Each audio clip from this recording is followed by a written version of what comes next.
Сәлеметсізбе, мұғалім. Қалдарың қалай? Жақсы. Отырамыз.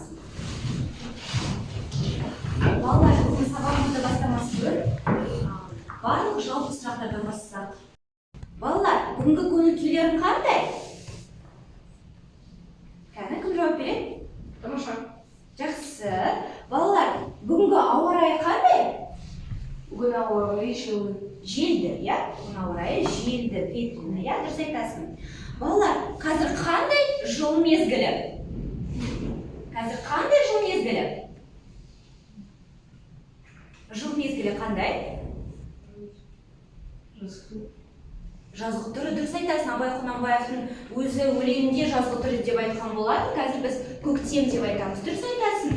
Балалар, бүгін нешінші күн? Бүгін саудың 20 күн. 20 күн. Дұрыс айтасың. Ал аптаның қай күні бүгін? Аптаның бүгін қай күні? Сәрсенбі. Бүгін сәрсенбі. Сәрсенбі ме бүгін? Бейсенбі. Бүгін аптаның бейсенбі күні.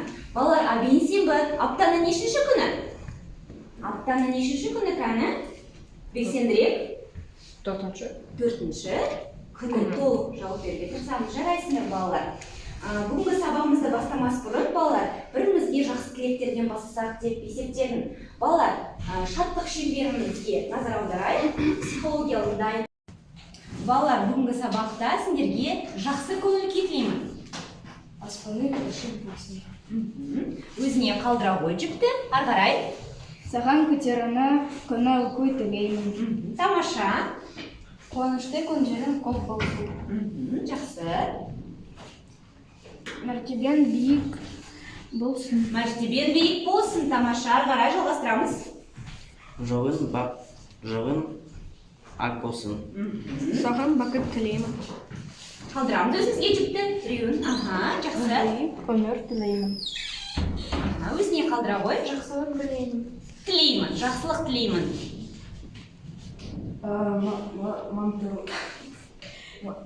Макты ол дұрысық телесен. Сәттілік тілеймін. Оқуда азат бол. Жақсы оқуда озат бол дейді саған. Ақылды қайратты бол. Жақсы баға алуға Жақсы қалай? Жақсы баға алуға тілектеспін. Молодец. Бірінде күннің сәтті өсті. Бүгінгі күнін сәтті өтсін. Жарайсыңдар осы жақсы көңіл күймен балалар сабағымызды бастайық. Балалар, жақсы. Үй жұмысына қандай тапсырма берілді? 5-ші тапсырма 99-ші бет. Жақсы. Үй жұмысына кім дайын кәні? Жақсы. Орнынан тұрамыз. Орныңыздан тұрып жауап берейік. Жақсы. 5-ші тапсырма. Абай Құнанбайұлы 1845 жылы 45-ші жылы Шығыс облысында дүниеге келген. Ұлды қазақ. Ол 10 жасынан бастап оқыған. Ахмет Риза ұлы 3 жыл бітірген. Абай философ, жазушы, ұлы ақын. Ақынның жас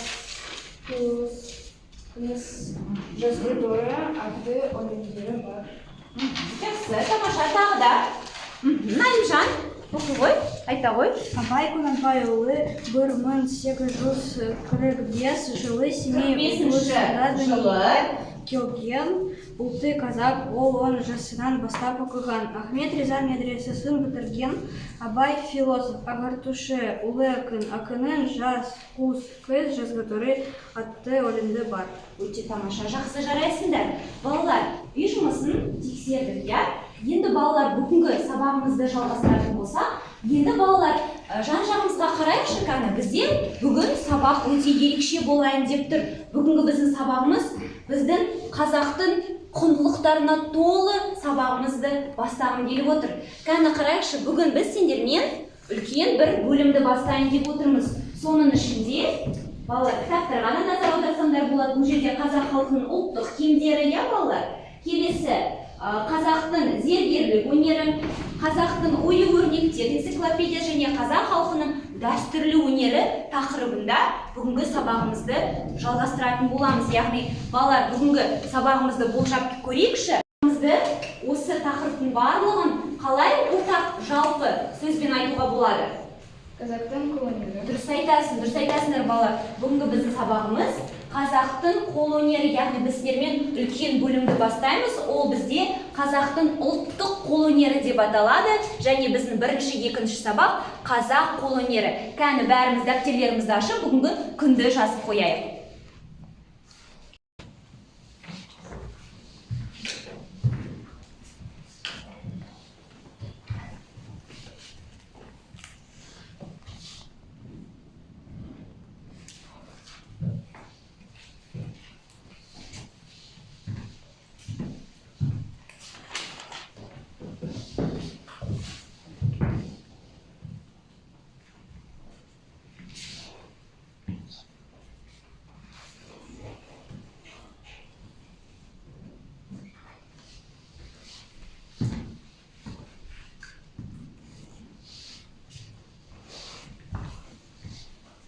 Енді бүгінгі біздің сабағымыздың мақсатымен таныс болайық. Бүгінгі біздің сабағымыздың мақсаты, яғни оқу мақсатымыз тақырып бойынша диалогты бастау, жалғастыру, аяқтаудың ұлттық сөз әдебі мен сөйлеу этика формаларын бөлу, яғни бүгінгі тақырып біздің ең басты мақсатымыз. Балалар, енді сендермен келесі бөлімге өтетін болсақ, бүгінгі біздің жаңа сөздерімізбен таныс болайық. Біздің бүгінгі жаңа сөзіміз ою-өрнек, яғни біз ол сөздің синоним сөзі әсем, әшекей, нақыш сөздерін білеміз. Келесі сырмақ. Қалай аударылады сырмақ? Войлочный ковер. Дұрыс айтасың. Ою жапсырып, сырып тігілген жұқа төсеніш, я? Келесі құрал сайман. Аудармасы қандай? Инструмент, яғни дұрыс айтасың. Еңбек етуге керекті саймандар. Жиһаз, үй бұйымы, мүлік деп синонимдарын айтуымызға болады. Келесі ер-тұрман, салт атқа міну үшін қажетті әбзел жабдықтар екен. Балалар, енді сабағымыздың бүгінгі жаңа сөздерімізді жақсы меңгеру үшін мынандай әдісті қолданғым келіп отыр. Бұл әдіс сөздікпен жұмыс әдісі деп аталады, яғни скремблинг әдісі.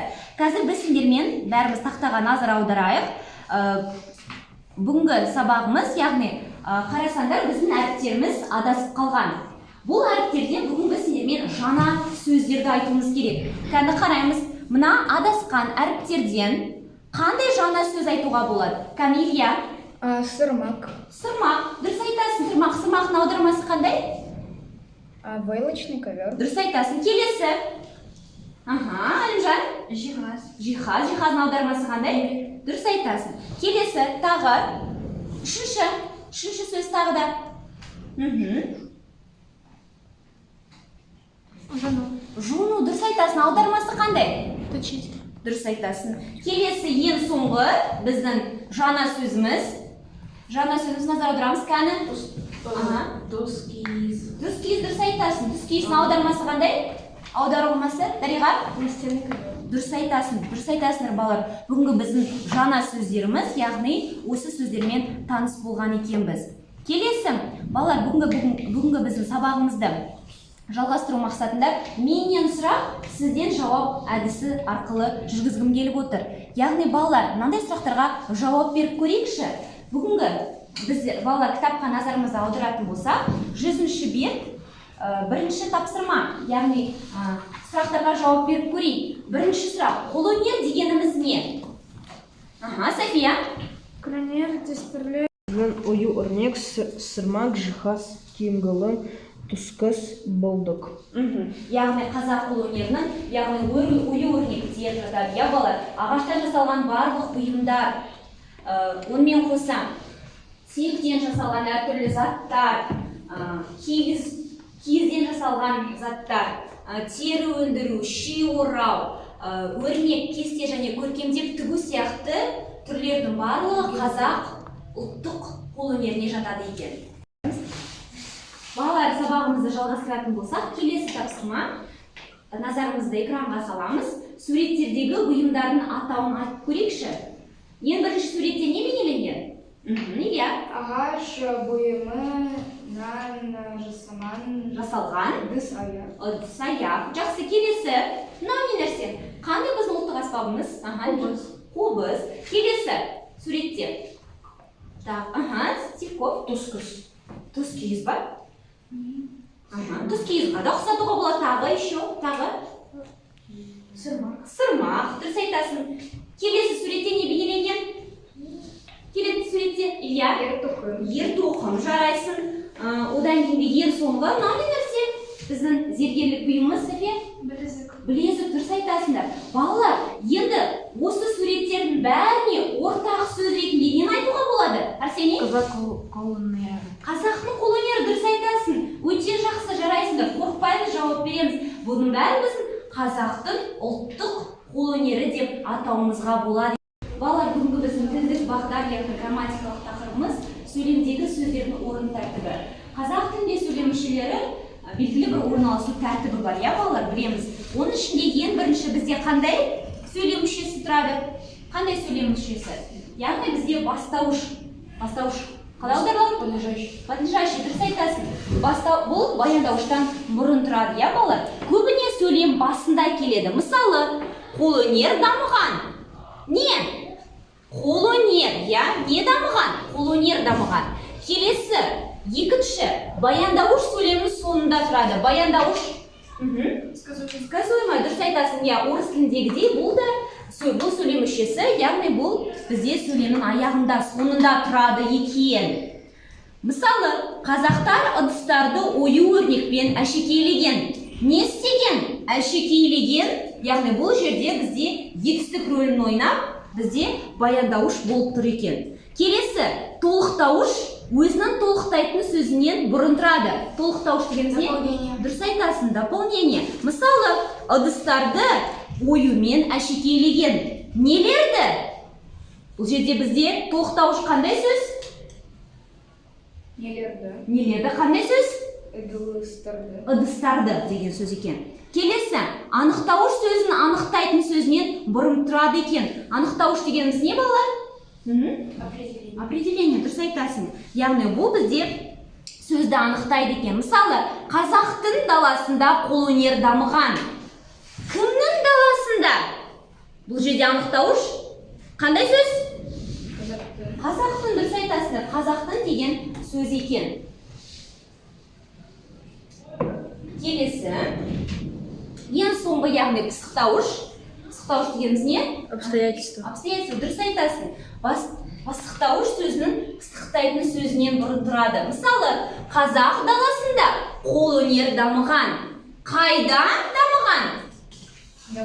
Даласында дамыған. Яғни бұл жерде біз сендермен тілдік бағдар, яғни сөйлем мүшелерінің орын тәртібіне тоқталған болатынбыз. Енді балалар, бүгінгі сабағымызды жалғастыра келе, келесі тапсырма, яғни құрау әдісі арқылы жасағым келіп отыр. Яғни бұл жерде бірінші балалар қандай жұмыс атқарамыз? Бірінші қатар жұп түрінде, яғни мен сендерге қазір адасқан сөздерді беретін боламын. Жұппен жұмыс жасаймыз, бірге жұмыс жасап, яғни сөздерді құраймыз. Келесі бірге құрап, дұрыстап жазамыз. Келесі екінші, яғни сырмақ жасады ма? Дана, киіз, басып. Бұл жерде сендер сұраулы сөйлем, яғни құрауларын керек. Бұл жерде екінші бізде қатар, мына сөздерден сұраулы сөйлем құрауы тиіс. Жұппен жұмыс жасаймыз. Келесі, ал үшінші қатар, яғни адасқан сөздер дайындаған заттарды алақай көрмеге қойдық. Яғни бұл жерде сөйлем мүшелерін дұрыстап, орын тәртібін сақтай отырып, сөйлем құрамыз керек. Сендерге бір минут беріледі. Бастаймыз. Жұмыс жасаймыз.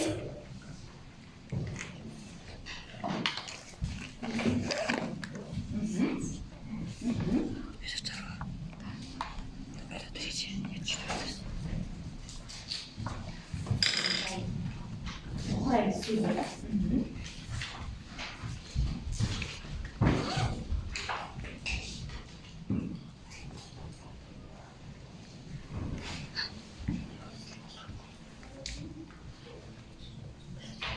Бұл бізде құрақ осының барлығын адасқан сөздерді құрап, біз сендермен құрақ киізін құрады екенбіз.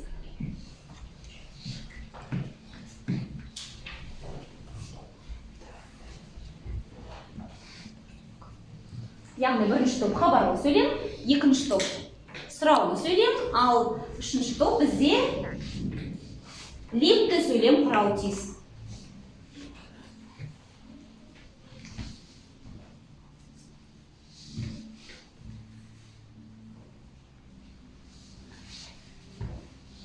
Жұмыс жасаймыз бірге жұмыс жасаймыз, қараймыз.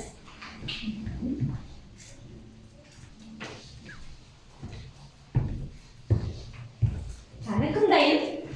Дайынсыздар ма? Бірінші қатар? София қаны. Қандай мына адасқан сөздерден қандай сөйлем құрадыңдар? Ауа, күлімдер, бұрындарын, аю Өрнектермен әшкереді. Бұл бізде хабарлы сөйлемнің рөлін атқарып тұр. Жақсы, дұрыс айтасыңдар. Екінші топ. Кәні. София.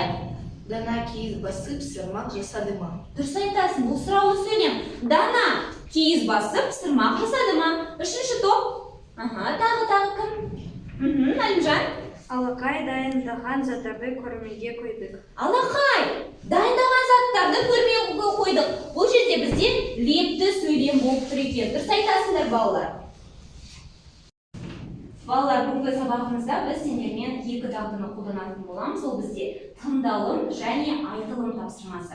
Енді балалар сабағымызды жалғастырып, мәтін алды жұмыспен сіздермен сұрақтарға жауап берген болатынбыз. Енді мәтін ортасы, яғни мәтін өзімен таныс болайық. Яғни бұл жерде тыңдалым дағдысын қалыптастыру мақсатында біз сендермен қазір видео көретін боламыз. Және бұл видеода біз естуіміз керек, тыңдай отыра мынандай сұрақтарға жауап беруіміз керек.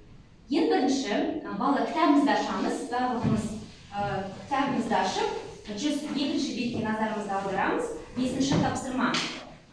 Бұл жерде сендерге мәтін берілген, ал бұл мәтінді біз сендермен қазір тыңдайтын боламыз. Аудиодан тыңдайтын боламыз. Қазақ даласында қолөнер ерте дамыған. Қазақ халқы күнделікті тұрмысқа қажетті заттарды қолдан жасаған. Оларды талғаммен әшекейлеген. Қазақтар киіз басып, сырмақ жасау, кесте тігу, алтын күмістен әшекей жасау технологиясын керемет меңгерген. Қазақ жерінде өмір сүрген массагеттер барлық заттарды әшекейлеген.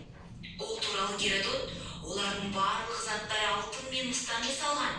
Соғысқа қажет құралдары, оқтар мен айбалталары мыстан жасалған. Бас киім, сәукеле, белдік, әшекейлері алтын күмістен, асыл тастардан жасалған. Сондықтан ат әбзелдері, құрал сайманы мыстан жасалған. Ер-тұрманы алтынмен әшекейлеген деп жазады. Қазақта ою-өрнек кең тараған. Қазақтың ою-өрнегі халықтың ойы ұшқыр, талғамы биік болғанын көрсетеді. Ғимараттарды, жиһаз, ағаштан жасалған ыдыстарды ою-өрнекпен әшекейлеген. Ою-өрнек ұлы дала өркениетінің бір түрі. Жақсы балалар, біз сендермен аудио материалды тыңдадық, видеоны тамашаладық. Енді мынандай тапсырма, бұл тапсырманы, яғни мәтінге байланысты, тыңдалған мәтінге байланысты мынандай тапсырманы ойнағым келіп тұр. Қазір біз сендермен топ бәйге ойын ойнаймыз. Мен сендерді бүгінгі тақырыпқа байланысты бірінші тобымызды, яғни өнерпаздар деп атаған болатынмын. Келесі топты шеберлер тобы деп атадым, ал үшінші топты зергерлер, яғни зергер тобы деп атаған болатынбыз. Енді осы топ бәйге жарысында кім жеңеді екен тамашалап көрейік. Келесі әдіс, яғни біз мынандай тапсырманы орындаймыз. Яғни мәтін мазмұны негізінде сұрақтарға жауап беріп көрейік. Ең бірінші сұрағымыз біздің назарымызды аударамыз, яғни бірінші топқа қойылады. Қазақтар тұрмысқа қажет бұйымдарды неден жасаған? Мәтінмен байланыстырамыз, яғни біздерге кітапта берілген мәтін және онымен қоса тыңдалған мәтін. Қазақтар тұрмысқа қажетті бұйымдарды неден жасаған? Мыстан, жіптен, күмістен немесе қолдан.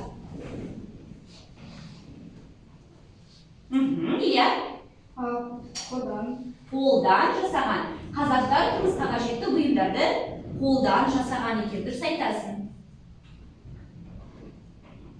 Өте дұрыс. Келесі тапсырма екінші шеберлер тобына қойылады. Оларды қалай әшекейлеген? Талғанмен, тұзбен, арамен немесе киізбен?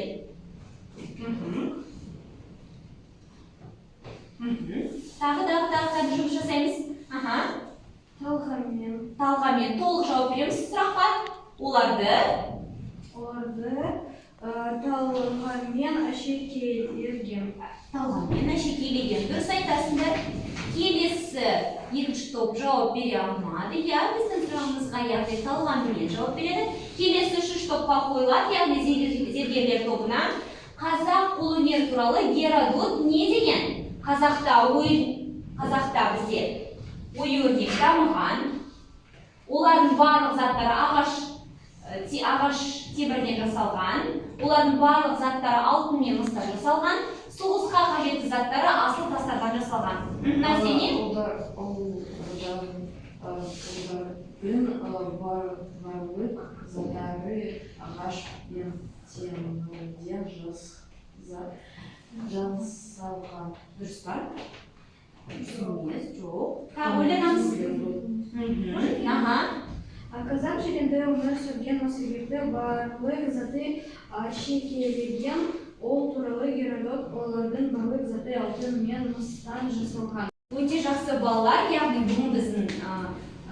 бүгінгі біздің тобымызда өнерпаздар және зергерлер тобы өте жақсы ұшқыр тапқыр бола білді. Жарайсыңдар балалар. Яғни біз сендермен бұл ойында қандай ойынмен таныстық?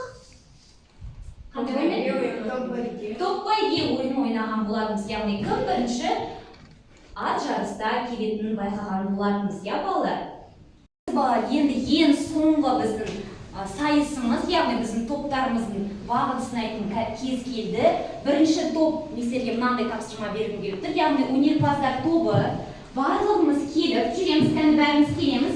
Сендер шығып артқа келеміз, кәні бәріміз келеміз, тез-тез қолымызға қаламымызды аламыз, қаламымызды аламыз да берілген бізде қандай жаңа сөзімізге байланысты қандай сурет бейнеленген, яғни QR код арқылы телефондарымызды аламыз. Кәні телефондарымыз қайда бәріміздің? Бар ғой телефондар, дұрыс айтасыңдар. Балалар, QR код арқылы сендер сырмақ туралы мәлімет ақпарат жинап, кішкентай берілген QR код арқылы балалар сендер кішкентай ақпарат жазатын боласыңдар. Түсінікті ма? Бастаймыз, тұрамыз, қазір бәріміз бірге бастайтын боламыз. Келесі топ, екінші топ, шығамыз, бәріміз келеміз, жүріңдер балалар, жүреміз, тез келеміз. Келесі тапсырма балалар, сендерге мына жерде ойын түрлері бейнеленген, ою-өрнектердің. Яғни осы екі ою-өрнектерді сендер қарындашпен сызып, қиып, біздің оқушыларымызға көрсетулерің керек. Түсінікті ма? Қарындашымызды алып келеміз бірге. Келесі топ, үшінші топ келеміз. Балалар, бізде мына берілген ою-өрнектерінің атын жазуымыз керек. Түсінікті ма балалар? Яғни әрбір ою-өрнекке бұл қандай ою екенін жазуларын керек. Түсінікті ма? Жақсы, бастаймыз.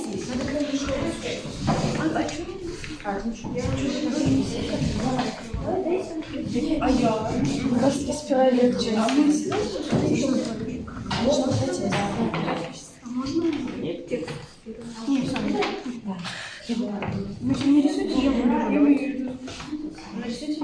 Яғни QR код арқылы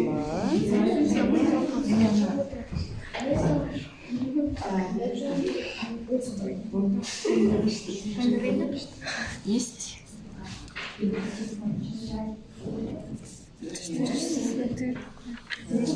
Нам просто представляешь. Надо большой держать. Как ты будешь дать? Как ты вырежешь это?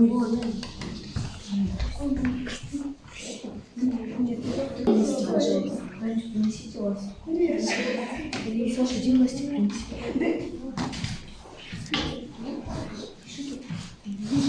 Я вырежу. Я хорошо вырежу. Ты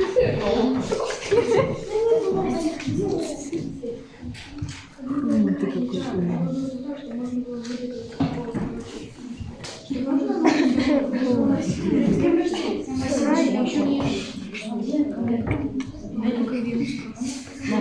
Я буду учить падать.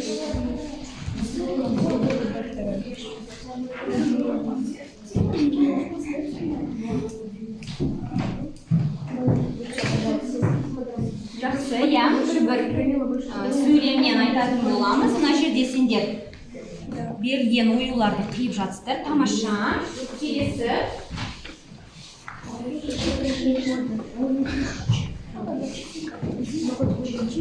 Тауып жатырмыз ба қандай ою екенін?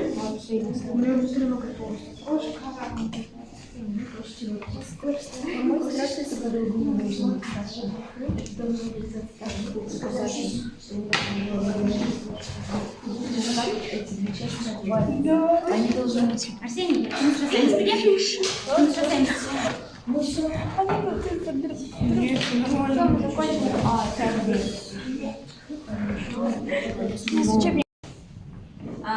Сабағымызды жалғастырамыз. Енді бүгінгі істелген жұмыстың, яғни ең соңғы тапсырмамыздың мәресіне жеттік. Өнерпаздар тобын ортаға шақырамын. Кәні келіп, сіздерге берілген жұмыстың атқарылған нәтижесін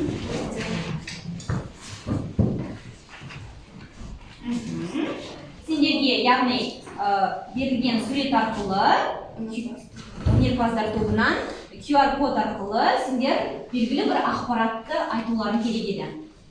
Киізден жасалып өрнектелген қазақ төсеніштері. Төсеніштері. Көбіне үйдің қабырғалары мен едені сөндеу үшін қабырғалаған арнайы тоқу технологияларды бар Бұйымдар. Жақсы. Киіз үйдің негізгі бөлшектерінің бәрі болып табылады. Жақсы, жарайсыңдар. Отырамыз. Келесі шеберлер тобына сөз кезегін береміз. Сендерге берілген, яғни ою өрнектерді қию арқылы сендерге Шебер осында өлере кейді. осындай өте тамаша, яғни ою өрнектер қиған болады. Кәні қарайықшы, өте тамаша, өздері қиып, өздері салып жасалған дүние. Жарайсыңдар. Жақсы, келесі зергерлер тобы кәні шығамыз бәріміз. Бұл зергерлер тобына, яғни берілген ою өрнектердің атын жазу керек болған.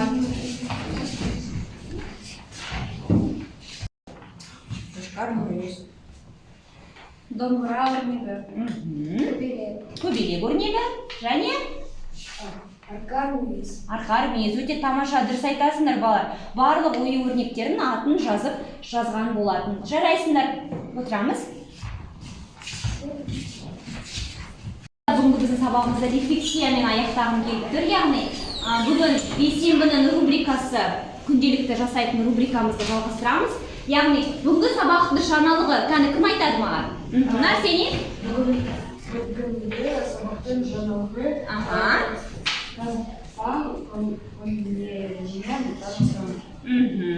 Жақсы, келесі.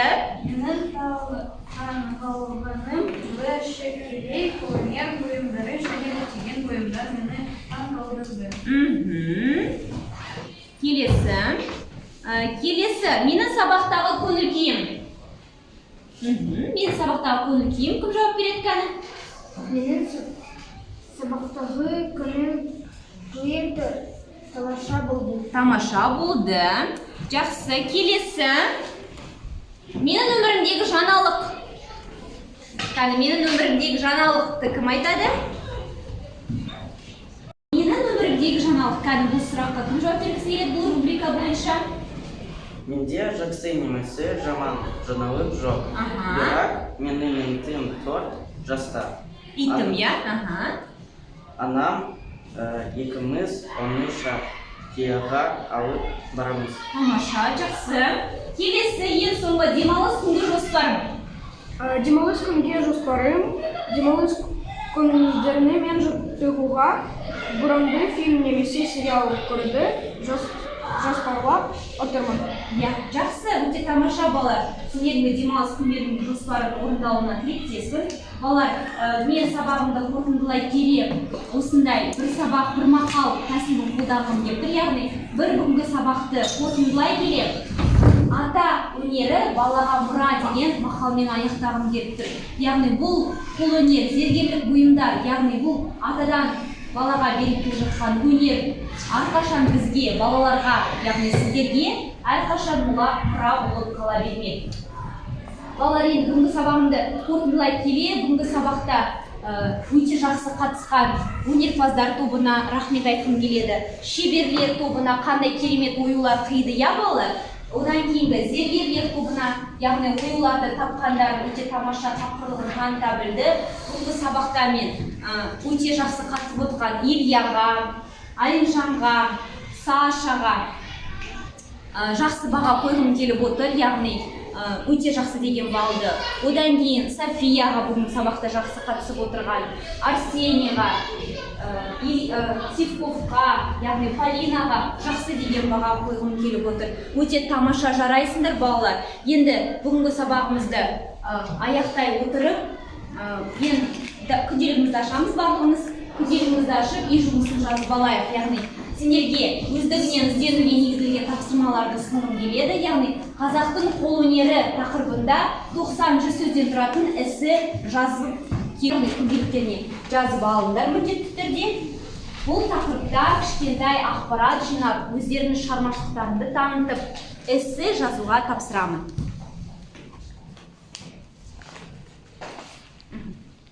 Жақсы балалар, бүгінгі сабағымыз аяқталды. Орныңыздан тұрып қоштасайық. Сау болыңдар балалар. Сау